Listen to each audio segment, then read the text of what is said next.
नमस्कार, मैं डॉक्टर भरत मीना, सहायक आचार्य राजनीति विज्ञान विभाग, बाबू शोभाराम राजकीय कला महाविद्यालय अलवर। आज की कक्षा है BA part second year. Topic है अमेरिकी संघीय न्यायपालिका। विद्यार्थियों, अमेरिका की न्यायपालिका अपनी विशेषताओं के लिए लोकतांत्रिक व्यवस्थाओं में विश्व प्रसिद्ध है। इसकी प्रमुख विशेषताओं के आधार पर ये अपनी अलग छाप रखती है। तो हम सबसे पहले अमेरिकी संघीय न्यायपालिका की विशेषताओं का अध्ययन करेंगे। पहली विशेषता इसकी यह है कि संविधान के आधार पर कांग्रेस के द्वारा इसका गठन किया जाता है। ये एक विशिष्ट बात है। संविधान में न्यायपालिका के संगठन के बारे में कोई विस्तृत व्यवस्था नहीं की गई है। इसका संगठन कांग्रेस के ऊपर छोड़ा गया है और अमेरिकी संविधान का अनुच्छेद 3 जो है उसमें ये व्यवस्था की गई है कि अमेरिकी न्याय संबंधी शक्ति सर्वोच्च न्यायालय और ऐसे निचले न्यायालयों में निहित होगी जिसकी स्थापना कांग्रेस के द्वारा समय समय पर की जाएगी। तो ये एक व्यवस्था है। तो ये एक विशिष्ट प्रावधान है कि न्यायपालिका का संगठन अमेरिकी कांग्रेस के द्वारा किया जाता है। दूसरी जो विशेषता है अमेरिकी न्यायपालिका की, वो है न्यायपालिका का दोहरा संगठन। दोहरे संगठन का मतलब यहाँ ये है कि अमेरिका की संघीय प्रणाली में संघीय या राष्ट्रीय न्यायपालिका होती है और साथ ही साथ राज्यों की न्यायपालिका भी होती है। इनका संगठन, कार्यक्षेत्र, न्यायिक प्रशासन अलग अलग है और इनके बीच कोई संबंध नहीं है। संघीय न्यायपालिका में संघीय सर्वोच्च न्यायालय और उसके सहायक संघीय न्यायालय शामिल हैं और संघीय न्यायालय का कार्यक्षेत्र संविधान एवं संघीय कानूनों से संबंधित है। संघीय न्यायपालिका का संगठन कांग्रेस के द्वारा किया जाता है, जैसा कि पहले हमने बताया था। तो दूसरी विशेषता यह है, इसका दोहरा संगठन है। तीसरी विशेषता की अगर हम बात करें तो न्यायिक सर्वोच्चता और न्यायिक पुनरावलोकन का सिद्धांत अमेरिका के न्यायपालिका में देखने को मिलता है। इसका मतलब यह है कि संघीय सर्वोच्च न्यायालय जो है संविधान की जो व्याख्या करता है वह कांग्रेस व राष्ट्रपति को मान्य होती है। अतः इस आधार पर यह कहा जा सकता है कि अमेरिका में न्यायिक सर्वोच्चता की स्थापना की गई है।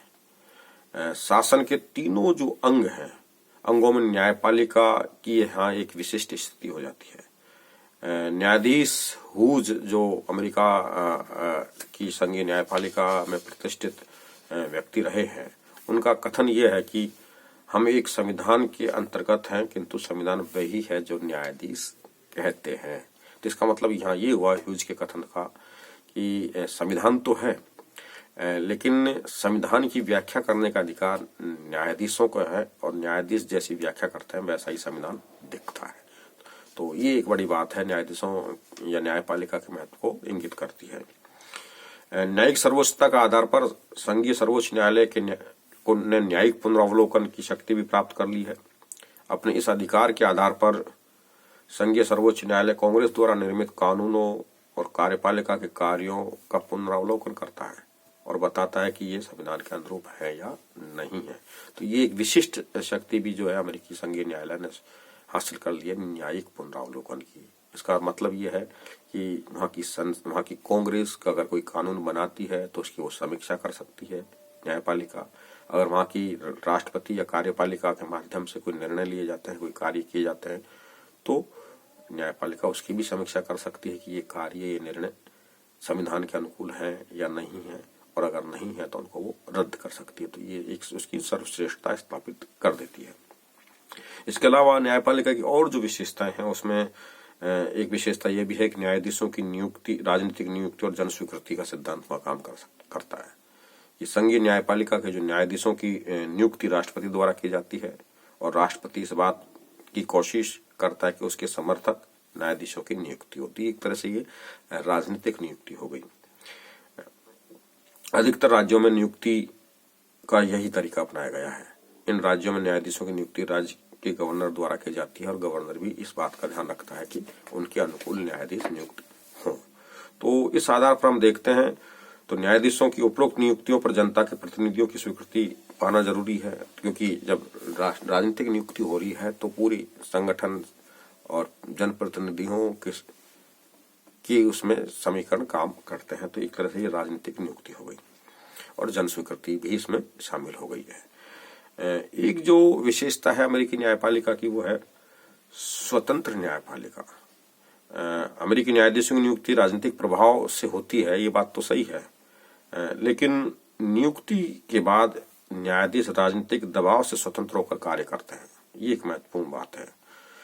उनकी स्वतंत्रता का कारण उनके कार्य करने की अच्छी शर्तें और संविधान में उनको दी गई उन्मुक्तियां भी हैं। तो ये ब्रिटेन अमेरिकी संविधान में ये अच्छी बात है कि वहाँ न्यायिक स्वतंत्रता का सिद्धांत काम करता है और न्यायपालिका निर्भीक होकर स्वतंत्र होकर काम करती है, और इसी आधार पर उसने न्यायिक पुनरावलोकन की शक्ति भी प्राप्त कर ली है, जिसके आधार पर वो वहाँ की कांग्रेस द्वारा निर्मित कानूनों की समीक्षा करती है, राष्ट्रपति द्वारा लिए गए निर्णयों की समीक्षा कर सकती है। तो ये न्यायिक स्वतंत्रता का सिद्धांत वहाँ काम करता है।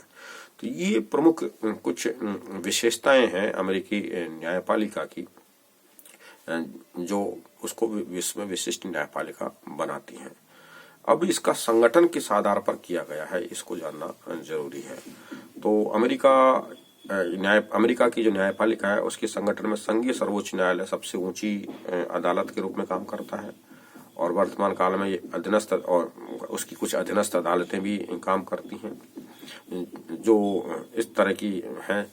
एक तो दावा न्यायालय, कोर्ट ऑफ क्लेम्स जिसको बोलते हैं, और दूसरा अपील का सर्किट कोर्ट। तो ये दो न्यायालय हैं। दावा न्यायालय का काम यह है कि इसका मुख्यालय वाशिंगटन में है, और ये संघीय सरकार के विरुद्ध नागरिकों के दावों को सुनता है, और इस न्यायालय में 5 न्यायाधीश होते हैं। दावा न्यायालय के निर्णयों के विरुद्ध अपील संघीय सर्वोच्च न्यायालय में की जा सकती है। और अपील का सर्किट कोर्ट जो है, इसमें 10 न्यायिक भागों में बांटा गया है इसको, और प्रत्येक भाग में एक सर्किट न्यायालय की स्थापना की गई है। प्रत्येक सर्किट न्यायालय में 3 से 6 न्यायाधीश होते हैं, और सर्किट न्यायालयों में उनके नीचे न्यायालयों की अपील आती है। सर्किट कोर्ट के निर्णय के विरुद्ध भी अपील संघीय सर्वोच्च न्यायालय में की जा सकती है। तो ये इसके 2 सबऑर्डिनेट कोर्ट हो गए हैं। सर्किट न्यायालयों के अधीनस्थ न्यायालय भी काम करते हैं, जो 3 प्रकार के हैं। इसमें एक तो संघीय या स्थानीय मामलों से संबंधित जिला न्यायालय, संघीय मामलों से संबंधित जिला न्यायालय, और कर न्यायालय। इसी प्रकार जो तीसरा जो ढांचा है वो है आयात निर्यात और पेटेंट अपील न्यायालय का। इस न्यायालय में 5 न्यायाधीश होते हैं, जो पेटेंट ऑफिस और आयात निर्यात न्यायालयों के निर्णयों के विरुद्ध अपील सुनते हैं, और इस न्यायालय के निर्णयों के विरुद्ध संघीय सर्वोच्च न्यायालय में अपील की जा सकती है। तो ये इसका वहाँ की संघीय न्यायपालिका का एक संगठन हुआ कि किस प्रकार उसका ढांचा काम करता है न्यायपालिका का। अब हम ये देखेंगे कि संघीय सर्वोच्च न्यायालय का जो संगठन है वो क्या शेप रखता है, वो किस तरीके का हमको दिखता है। तो सबसे पहले तो न्यायाधीशों के कार्यकाल की बात की जाती है। तो अमेरिका में न्यायाधीश जो है वो आजीवन नियुक्त किए जाते हैं, ये एक विशिष्ट बात है। वे स्वेच्छा से अपना पद त्याग सकते हैं, और महाभियोग की कार्रवाई द्वारा भी उनको हटाया जा सकता है। किसी न्यायाधीश के सदाचार से गिरने पर प्रतिनिधि सभा अपने 2/3 बहुमत से उन पर महाभियोग लगा सकती है। तो एक तो ये आजीवन काम करते हैं। इसके अलावा न्यायाधीशों की जो नियुक्ति है वो हमने पूर्व में भी बताया कि राष्ट्रपति द्वारा की जाती है, और सीनेट की स्वीकृति ली जाती है। प्राय सीनेट स्वीकृति दे देती है, किंतु कभी कभी स्वीकृति नहीं भी मिलती है, तो उस समय दिक्कत हो जाती है। तो इस आधार पर हम देखें तो सर्वोच्च न्यायालय की जो कार्य प्रणाली है वो बड़ी विशिष्ट हो जाती है।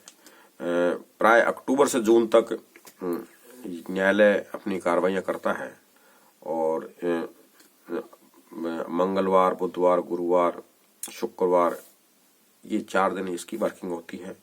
शनिवार को न्यायाधीश अभियोग पर विचार करते हैं और निर्णय लिए जाते हैं, और निर्णयों से असहमत न्यायाधीश अपना विरोध मत अंकित कर सकते हैं, और निर्णय सोमवार को सुनाए जाते हैं। ये इसकी साप्ताहिक गतिविधियों का एक तरीके से टाइम टेबल निर्धारित किया गया है। तो इस आधार पर ये काम करता है। सर्वोच्च न्यायालय के अधिकार क्षेत्र और कार्य क्या क्या है, इस संबंध में हम विस्तृत अध्ययन जो है कल की कक्षा में करेंगे। आज के लिए इतना ही, धन्यवाद।